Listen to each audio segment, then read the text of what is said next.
நடுவர்களே நான் நிக்கும் பொழுதே நான் வந்து எல்லாருக்கும் தெரியுறேன்னு கேட்டேன். எங்க போனாலும் இதே பிரச்சனை தான். இதே பிரச்சனை தான் சார்.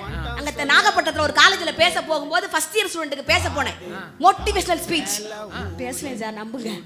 மோட்டிவேஷனல் ஸ்பீச் ரோஸ் கலர்ல புடவை கட்டி இப்படி எடுப்பா நடந்து போனேன் பாருங்க. முன்னாடி ஒரு பையன் சொன்னா, பாடுறா பாக்கிறதுக்கு அரைக்கப்படி உலக்கு மாதிரி இருக்கு. நீங்களும் இப்படிதான் நினைச்சீங்களா?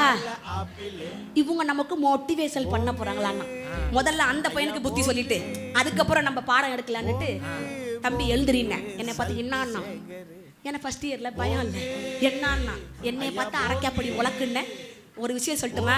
விஞ்ஞானம் சொல்லியிருக்கு, நான் சொல்லல. குட்டையா இருக்கவங்க தான் அறிவு ஜாஸ்தின்னு விஞ்ஞானம் சொல்லியிருக்குன்னு. இப்ப நடுவரே கைத்துட்டு வரேன். நல்லா சொல்லுமா, நல்லா சொல்லுமா. குட்டையா இருக்கிறவங்க தான் அறிவு ஜாஸ்தின்னு விஞ்ஞானம் சொல்லியிருக்குன்னு. எப்படி சொல்றீங்க? சும்மா உருட்டுன்னா நான் சொன்னேன், உருட்டெல்லாம் இல்ல. இப்ப சொன்னதுக்கு அப்புறம் நீயே கைத்துட்டு எந்திரிச்சு கைத்துட்டு பாருன்னு. அறிஞர் அண்ணா குள்ளம், அவர் பேச்சை கேட்டாலே சும்மா கூட்டம் அள்ளும். சச்சின் டெண்டுல்கர் குள்ளம், அவர் அடிச்சாதான் இந்தியாவே வெல்லும். சார்லின் சாப்ளின் குள்ளம், அவர் வரலாறு என்னைக்குமே இந்த உலகம் சொல்லும். ஏஆர் ரஹ்மான் குள்ளம், அவர் பாட்ட கேட்டால எல்லார் மனமும் துள்ளும். இந்த அன்னலட்சுமியும் குள்ளம்னு இது இப்படியே பேசிய கொள்ளும் நான்.